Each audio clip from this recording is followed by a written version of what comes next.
Hey, listen, I love when that comes on. I'm just like, yes, yes. Hey, everyone. My name is Uche Maple, and I'm a leadership and business strategist. First and foremost, just want to say thank you for coming out and joining me on Leap Forward TV.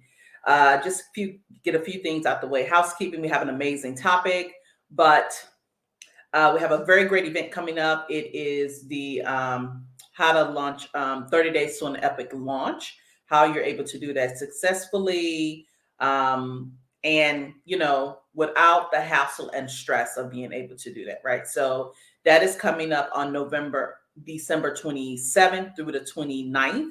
It's a 3-day event. And the comments, and you'll be able to, in the comments, check how you'll be able to launch. But if you go to my website, www.ucheanyamaple.com, you will see click on the page that says 30 days to an epic launch, and you're able to get the information from there. Yes? Okay. So we have created a business plan. Now what? That's the topic, right? Because we know that the first thing people say, hey, I want to start a business.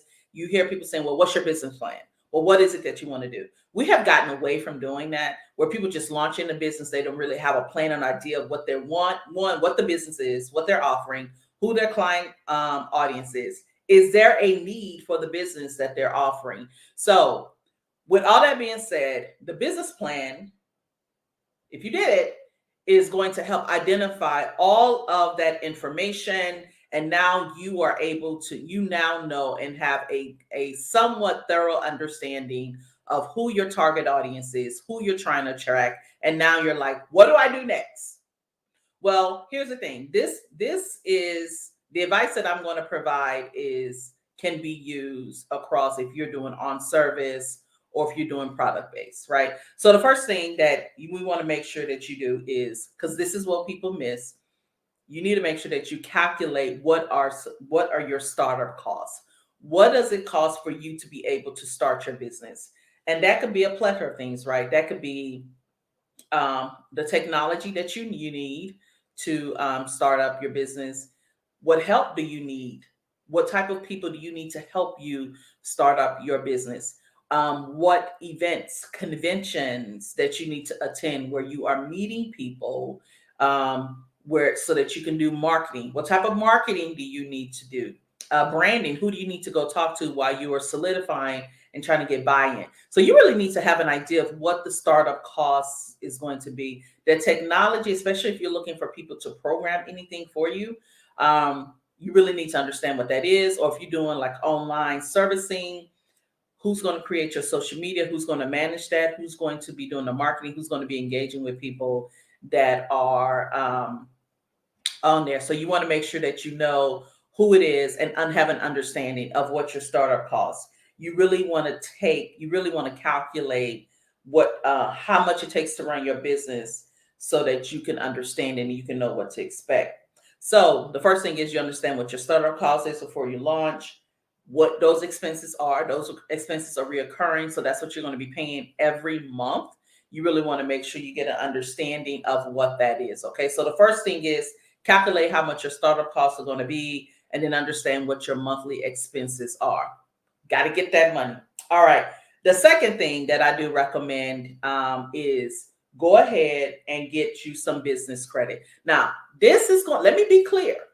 This is assuming that you have registered your business with your state, right? You're either an LLC, sole proprietor, or you're a corporation. So that's the assumption going into this with the information that I am providing you. You need to get some business credit. You can do that first. First thing you always do is register your business with Dun and Bradshaw. I'm just giving you a couple of things that you can do, right? And definitely begin to look to see, what are some of the tier 3 credits, organizations and companies that you want to look at that can definitely begin reporting so that you can become that your credit score for your business is becoming more attractive. So you want to make sure that you are definitely doing that and monitoring that. That's one of the things that we did later. When I started my business, I did that maybe 18 months in. But without knowing that I was establishing business credit because I was going to get some business credit, I didn't know that that's what I was doing. So I was doing it in an unconventional way, but there are certain steps and processes that you want to make sure that you do. And the first one is go ahead and register your business with Dun and Bradshaw. Okay. The third thing we're going to talk about is determining how much funding you need. So now that you've identified that, okay, this is how much it's going to take for me to start my business, this is what my monthly expenses are. And you can just put all this in an Excel sheet. It doesn't have to be something fancy. It's just really a way for you to keep track of the accounting. How much funding do you need? So if you're going to do self-funding, what does that look like? Are you going to ask family members? Um, some people have taken out, lines of credit on their home to start like the t-shirt business, or, their beauty business. What is it? How can you self-fund? That's one way to do it. The second thing is to do venture capital investments. We've seen this on Shark Tank where they're like, hey, we'll give you this much for this much percentage of your company. So that's what it means to do venture capital investments. You could do crowdfunding, and they'd be like, what is it? GoFundMe. We've seen that work where people are so invested in your business idea and they want to help you succeed. And the thing is that you don't own them any equity in your company, really just a shout out, a thank you or something like that. But that's how you can do crowdfunding. And then the last thing I want to talk about is really getting a business loan. When me and my husband started our rental car agency business, we grew very quickly. And right now, one of the things that we were looking at is trying to figure out how to get a small business loan backed by the government. And there are certain things that you have to put in place for your package to look attractive, right? So that is one area where you can do is to get a small business loan. Now I know that is not like a lot of people don't like to do that. But here's the thing: if depending on and this is how I look at this. If you're already bringing in revenue and you are looking to expand, and if there are no options, I mean like zero options in terms of there's no more funding, you don't know how to get you any type of venture capitalist investments. You're like, oh my gosh, the crowdfunding, I don't know how that works. Whatever. There's still opportunities that you can get small business loans, especially those backed by the SBA, and they typically have pretty good interest rates. So that's just some things to look at, some things to be aware of. But creating the business plan is only the beginning. Following those steps is a great way to keep moving forward.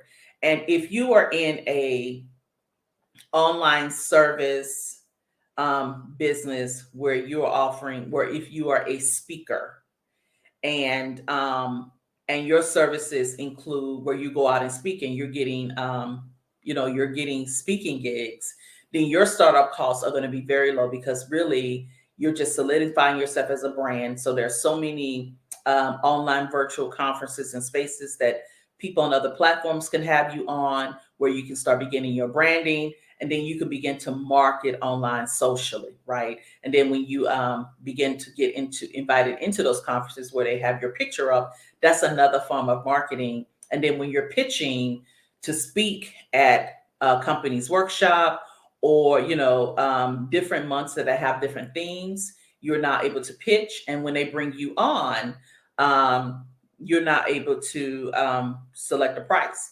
I did a speaking engagement years ago, and they saw what I had posted on social media, which was me speaking, and they actually contacted me. They DM'd me and asked if I could be a speaker at their event. So the point, and that's marketing. So the goal is that you just want to be consistent in your marketing. You want to be consistent in how you are branding, and that you want to be consistent in your pricing and how you're pricing out your products. So when we talk about what's next, that's next. All right, everyone. Until next time, thank you. Have a great day. Again, don't forget to check out ucheanyemaple.com and click the page that says 30 days to an epic launch. And I look forward to seeing you. Have a good one. Bye.